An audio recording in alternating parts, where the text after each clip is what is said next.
Bienvenue. Notre lecture aujourd'hui va se faire dans le livre de Romains.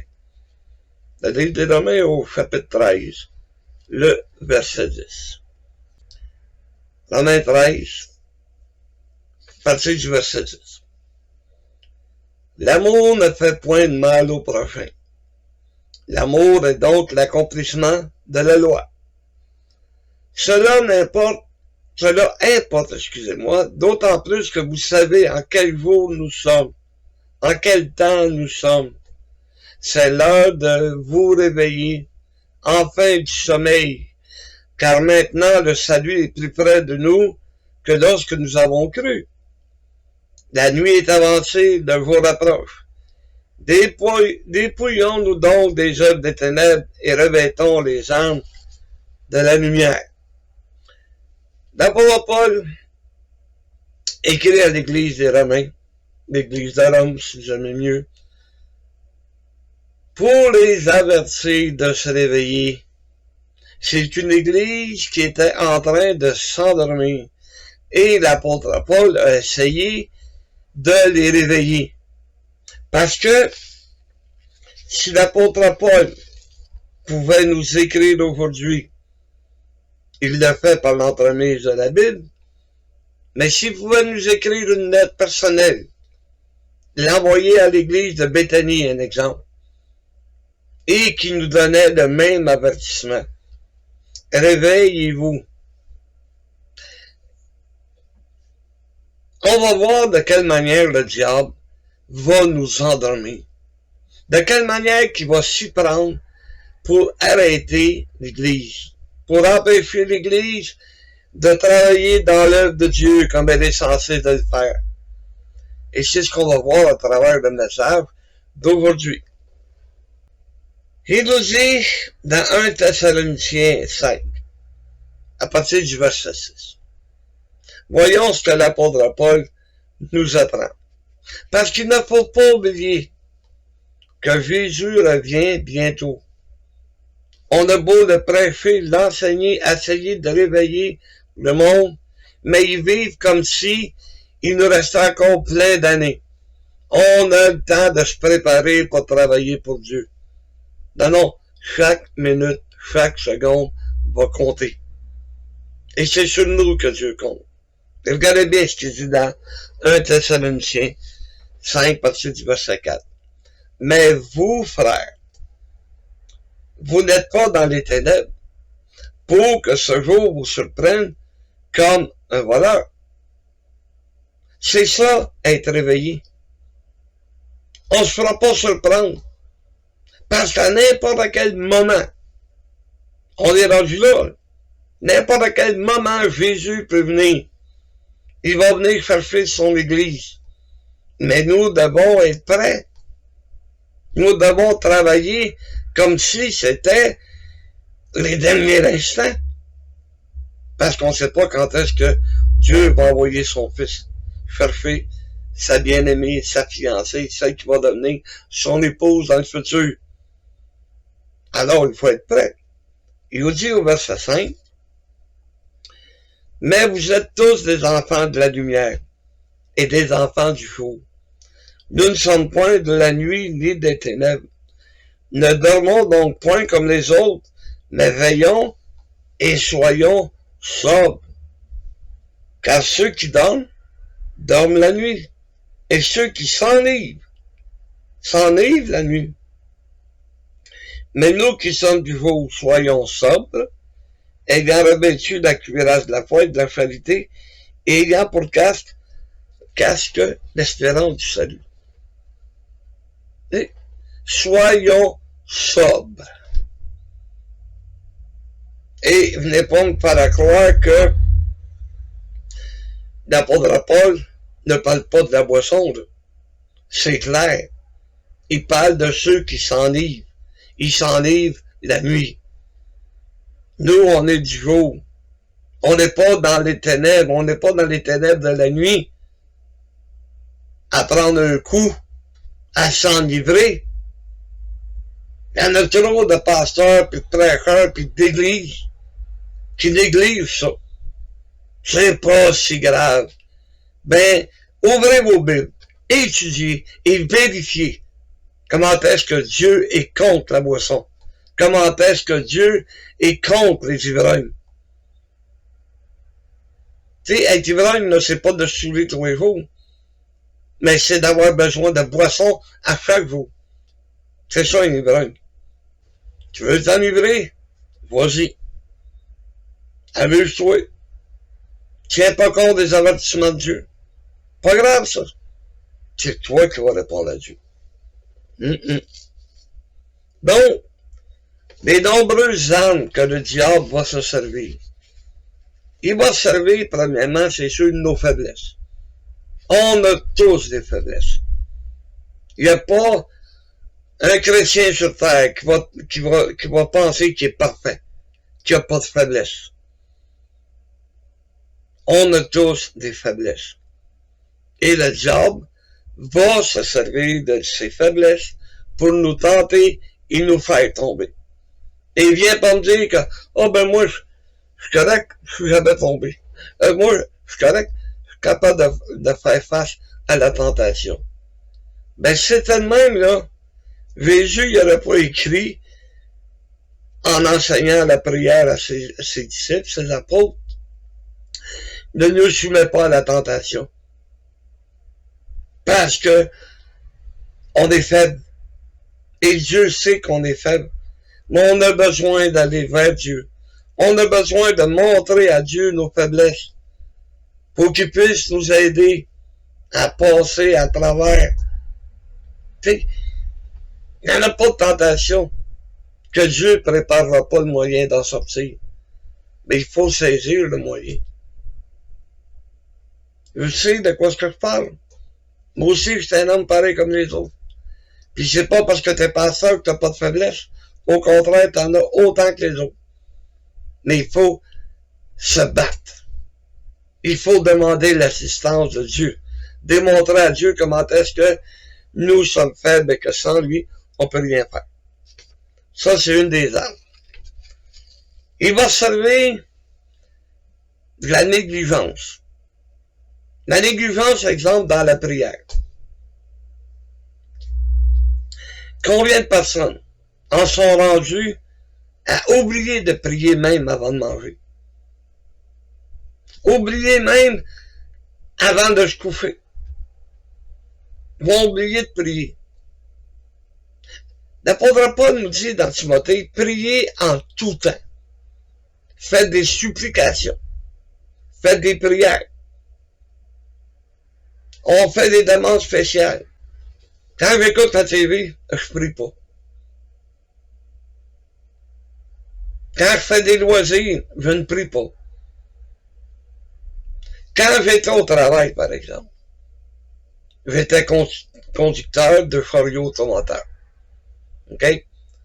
Ou c'est mieux un lift. Ben, je priais. J'étais tout seul sur mon lift. Oh, c'est sûr que j'avais pas les yeux fermés. Mais j'étais en train de m'entretenir avec Dieu à beaucoup d'occasions. C'est sûr, mes copains de travail, ben, quand ils me voyaient sérieux, ben, ils faisaient tout pour venir me raser. Ils faisaient tout pour me déranger. Déranger dans ma prière. Ah oui. Mais ça m'empêchait pas de continuer plus tard. Même au travail en arrière d'une cuisinière, parce que je travaillais sur cuisinière, en train de visser des vis, des morceaux, installer des morceaux après la cuisinière ou le poêle.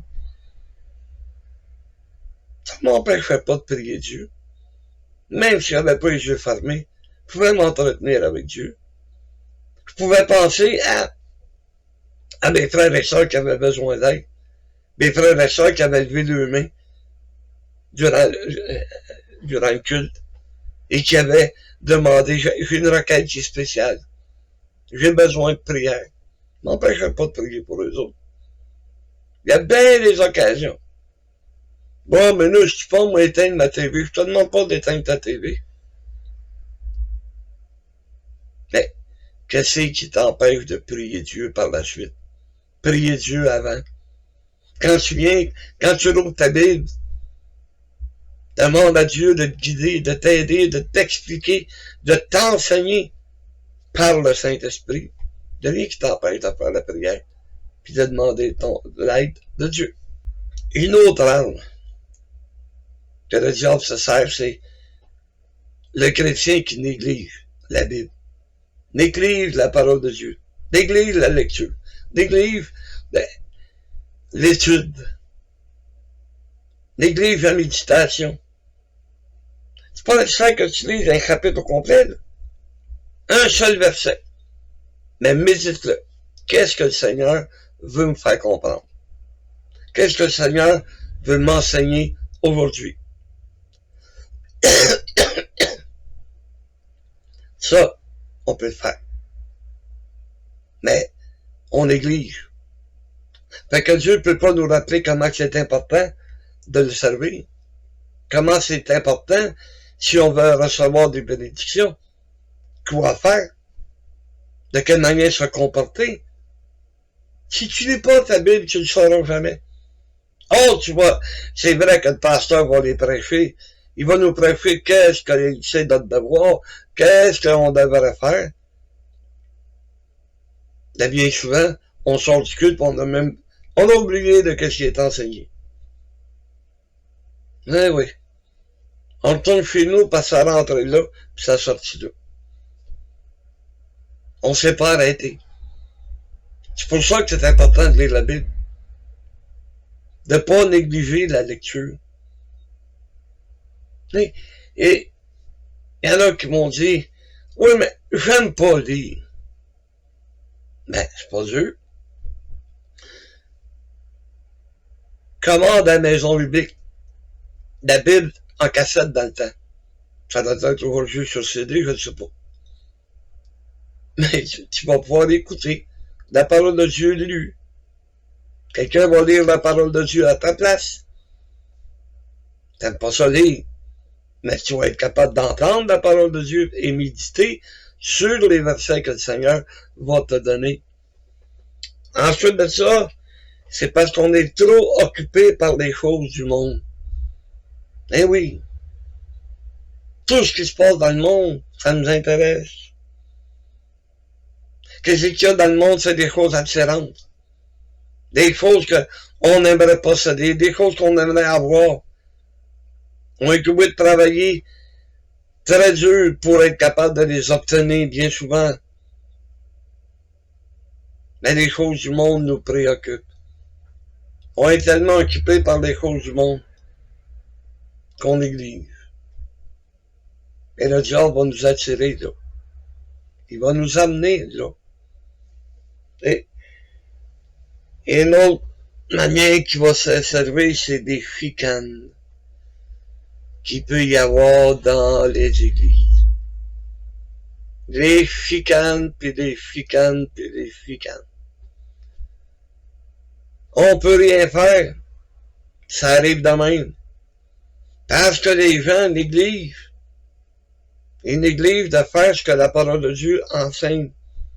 Que si tu as quelque chose contre ton frère, va entre toi et lui seul. Va pas voir le pasteur, va pas voir le diacre, va pas voir les membres de l'église. Non, non. Va voir ton frère qui t'a offensé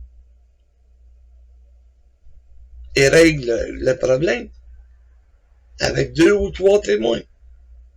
Si ça marche pas. Mais va premièrement tout seul. Puis si ça règle, t'as gagné ton frère. Une vraie bénédiction, ça. Mais le problème, c'est que on est tellement orgueilleux que non, il n'est pas question. J'ai déjà entendu quelqu'un dire, tu me dois un pardon. Hein? Je te dois rien, moi. Pourquoi que je te devrais un pardon? Ben, parce que tu m'as offensé. Pas de problème. Mais arrive-moi pas pour me dire que tu me dois un pardon.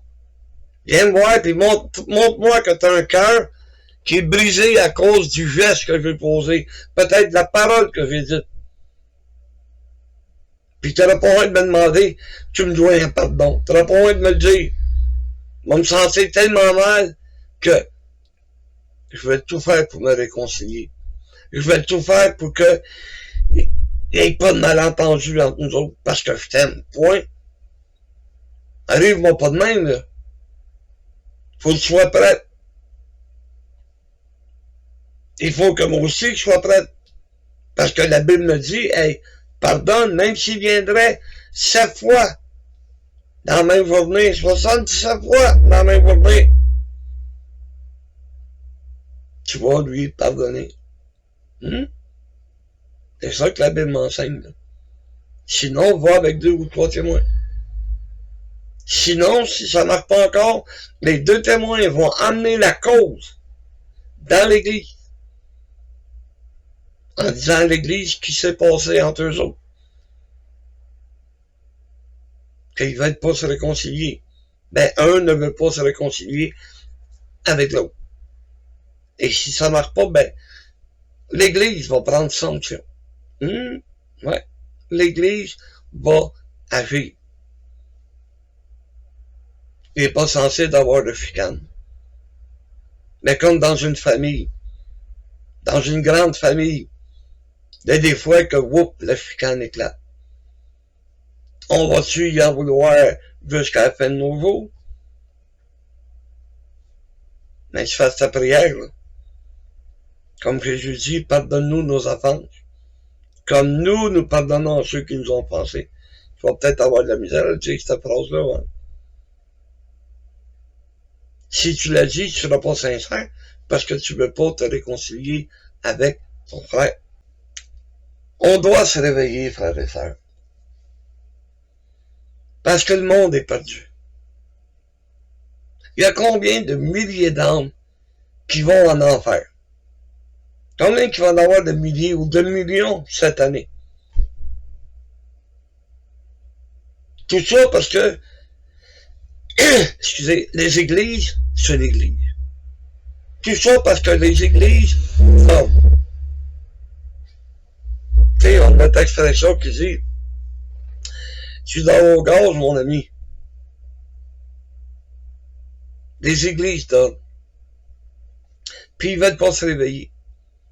Et il y a quelqu'un qui avait écrit à un moment donné, je me souviens pas qui, que quand l'église dort, quand une église dort, le diable marche sur le bout des pieds. Il marche sur le bout des orteils pour pas les réveiller. Il veut pas que l'église soit réveillée. Mais nous, on doit le faire parce que Dieu, Jésus, le Saint-Esprit, nous pousse à travailler vers les âmes perdues. Nous pousse à aller vers les âmes perdues pour qu'ils connaissent le salut, comme nous, on l'a connu. Il y a trop de monde qui s'en va en enfer, et savez-vous la raison? Ok, c'est vrai que l'église dort. Mais il y en a qui se sont rendus à la porte de l'église. Mais comme l'église dormait, elle leur a pas tendu la main. Mais, quand j'ai été la première fois à l'église de ma vie, quand j'étais à l'église du Seigneur, en arrivant, il y a plein de monde que je connaissais pas. Je savais pas d'eux, même pas de nom. Mais ils sont venus m'accueillir. Ils sont venus m'accueillir à la porte. Sois le bienvenu. Dieu te bénisse. Que Dieu te guide. Toutes sortes de belles maximes, toutes sortes de belles phrases, des belles paroles, que je me sentais bien. Tu sais, quand tu dis, bienvenue dans la maison de l'Éternel. Bienvenue dans la maison de Dieu. T'entends ça, là? Ouh! Hey, moi, j'ai une affaire, c'est des paroles encourageantes. Mais il y a trop d'églises qui négligent. Il n'y a personne qui va vers eux autres. Celle qui l'a emmené, ben, elle essaie d'être présentée aux autres. Il y en a qui disent bienvenue, il y en a qui disent rien pas en tout. il faut être prêt à les accueillir dans notre vie puis dans nos cœurs. Ils cherchaient des réponses, ces gens-là. Mais l'Église ne savait pas quoi leur dire. L'Église dormait tellement là, que il ne pouvait pas donner de réponse à celui qui se posait des questions. Alors que c'est notre devoir d'étudier la parole de Dieu pour être capable de répondre aux gens qui se posent des questions. Non. L'Église dort. Et cette année, des millions d'âmes vont aller en enfer. Pourquoi? Parce que l'Église n'a plus de vision. Puis quand je parle de vision, là, c'est pas du perdu que Dieu m'a parlé. Non, non, non. C'est d'être capable de voir les besoins des gens. C'est être capable de changer notre manière de penser. Avoir des visions, de penser à tous ces gens qui s'en vont en enfer. Il faudrait être capable de voir. De voir, c'est une vision de l'enfer. Ouais. Avoir une vision de l'enfer, c'est-à-dire de voir les gens qui brûlent, comme le mauvais riche dans l'histoire de Lazare, dans Luc 16. C'est de voir ces choses. Tu sais, quand tu vois quelqu'un que tu aimes et que tu dis, il s'en va en enfer. Il s'en va brûler dans le lac de feu et de soufre.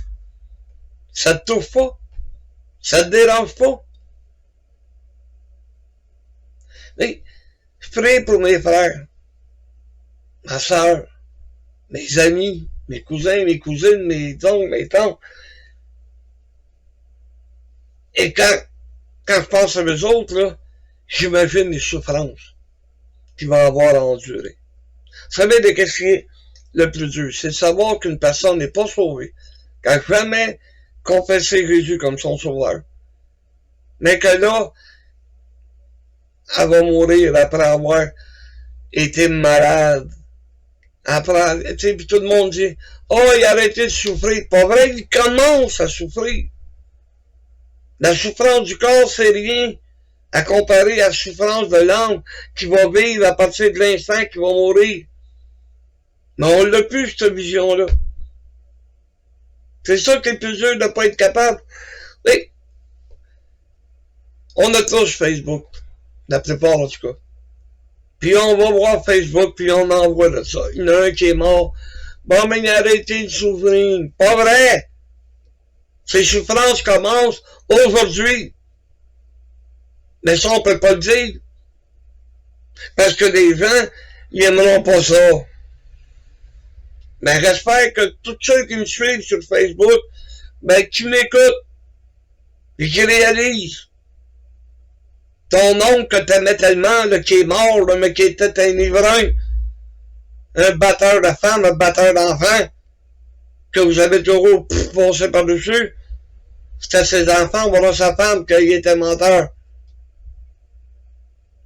Même s'il a souffert à cause de la maladie, le mec qui meurt, c'est en enfer qui se ramasse. Je m'excuse, mais ça, c'est la Bible.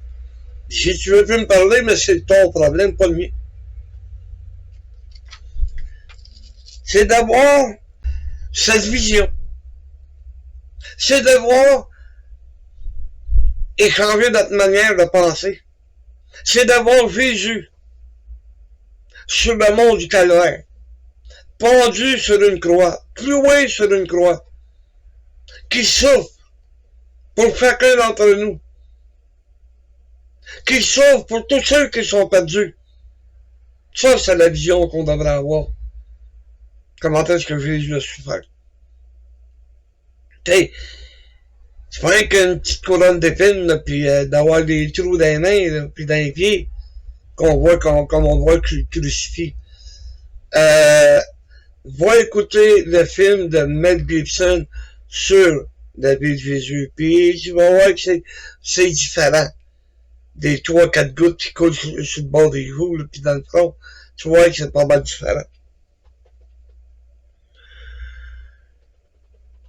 C'est de réaliser, de penser que Jésus, dans Matthieu 28, excusez-moi, le verset 19, c'est de voir la charge qu'il nous a donnée.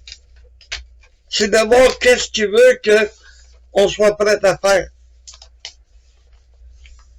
Il dit donc au verset 19, allez, faites de toutes les nations des disciples, les baptisant au nom du Père, du Fils et du Saint-Esprit, et enseignez-leur à observer tout ce que vous êtes prescrit.